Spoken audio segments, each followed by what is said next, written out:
So you've been there 11 years. Things have changed a Yeah. lot. As you look out at the market and what you're seeing today, what are the biggest changes? I'm sure you've probably heard this like a broken record, but AI changed everything. And not only AI for good, but AI for like nefarious purposes. 5 years ago, if you would have told me that 60+% of my engineering candidates were going to be completely fake profiles, I would have been like, what are you talking about? But that's one of the challenges that we now deal with is the candidates who quote look best on paper probably aren't real. And you have to do a lot more work on the front end to just even validate somebody before you've even had a conversation because you're trying to save your time and not waste time on things that are not real.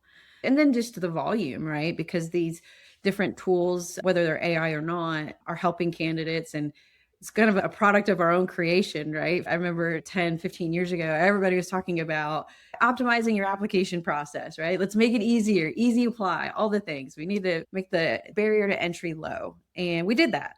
And now we are kind of dealing with the consequences of some of those decisions because you open a role and 48 hours later you have 400 600 candidates to review, and every recruiter is working a higher rec load than they probably were 5 6 years ago. So you have more recs, more candidates, less time. The time crunch is the biggest challenge, I think, right now. You've hit on like so many of the points already, all the converging forces that are creating it. Yeah. And a lot of them, like, they're not bad things in isolation. They're just converging forces nonetheless and are creating challenges when they all compound. I think we even talked about before we started recording here, but just like the environment at Daxco, right? A lot of people are working from home. So when you are posting a remote or even a hybrid role, the volume's going to go up because the reach is going to go up because more people can, sit in that seat, right? Yeah. So you have that challenge.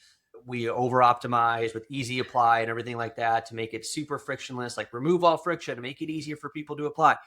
A good thing on its own. Mhm. Don't make your application unnecessarily long and complex for people to submit.